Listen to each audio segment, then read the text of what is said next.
Okay, class, we're back. This is video 2 of 3 for the Battle of North Africa for our World War II class. I want to introduce you some of the key leaders. On the German side, we have General Erwin Rommel. He's known as the Desert Fox. So he's probably one of the most famous, if not the most famous, German general of World War II.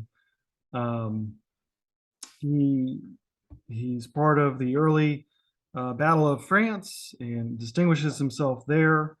And he's a very ardent Nazi. So Hitler likes him. He's successful and a good Nazi. So Hitler gives him the task of winning the Battle of North Africa. I know I alluded to the Italians having a lot of troops and being in control of Tunisia and Libya. Very quickly, they are defeated by the British.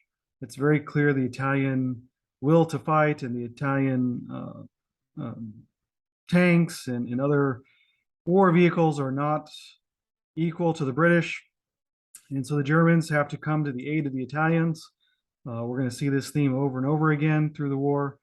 So the Germans send down Rommel and some German troops to help the Italians win the Battle of North Africa.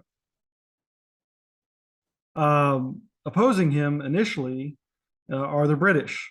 Now, the reason Rommel gets the name Desert Fox is because he keeps defeating British general after British general. There's about 4 of them that he defeats until finally we get to a British general by the name of Bernard Montgomery. He will be famous in that he'll be the first British general to actually defeat Rommel, the first British general to actually defeat a German army. And he's going to parlay this into being the head of the entire British military by the end of the war. He helps lead the British with the US on D-Day landings and into Germany. And eventually he'll become a viceroy of El Alamein. Now, as I've alluded to, when the war of North Africa, the Battle of North Africa starts, it's really the Germans and Italians versus the British. Eventually, because of Pearl Harbor and because of Hitler's decision to go to war with the United States comes into the war, and the American troops in North Africa are led by General Dwight Eisenhower.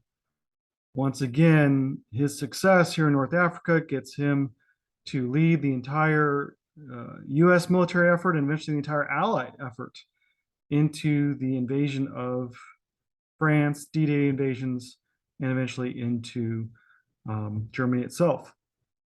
He will also become the first president after World War II, utilizing his fame that starts here in North Africa all the way through D-Day to help get him elected, who will be the first Republican president elected in over 20 years.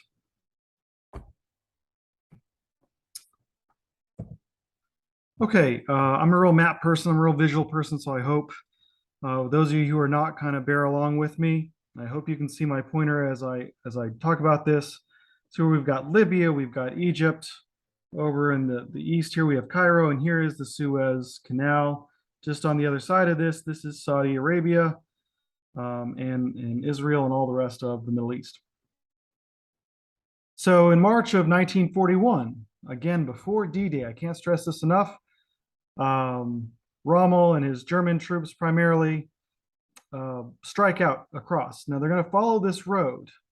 You have to remember in North Africa, this desert here is not passable by vehicles or really humans or really anything at all. So they have to stick to a narrow coastal road.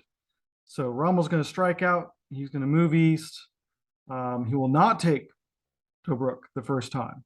And he kind of gets hung up over here, kind of at the Egyptian-Libyan border. At that point, we've gone through a couple of British generals. The third one kind of gets his stuff a little bit together. And he basically is then going to push Rommel back a little bit. And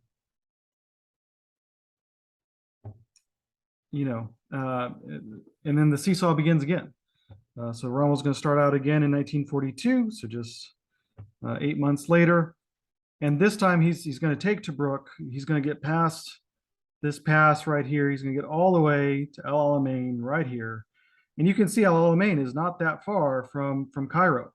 And at this first battle, Al Alamein, the British pour everything they have into the battle to keep it, because if they fall there, it's going to be a straight shot into Cairo.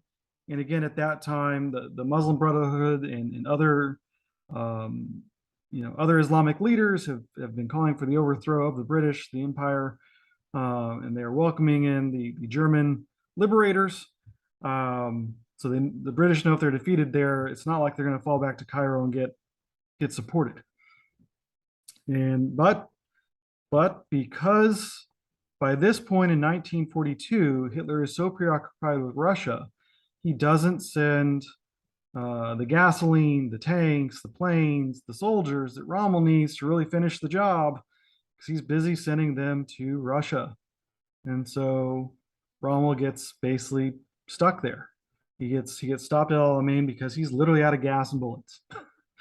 um, I can't stress enough how much the war could have changed here. This Battle of Alamein, we're talking less than 200 tanks on both sides. We're talking less than 20,000 soldiers on both sides. That's a rounding error on the Eastern Front to Hitler. So if Hitler had really just put in the effort here, if really focused here, could have easily have won this several times over. Okay, we're going to stop here for now and get to the third and final video.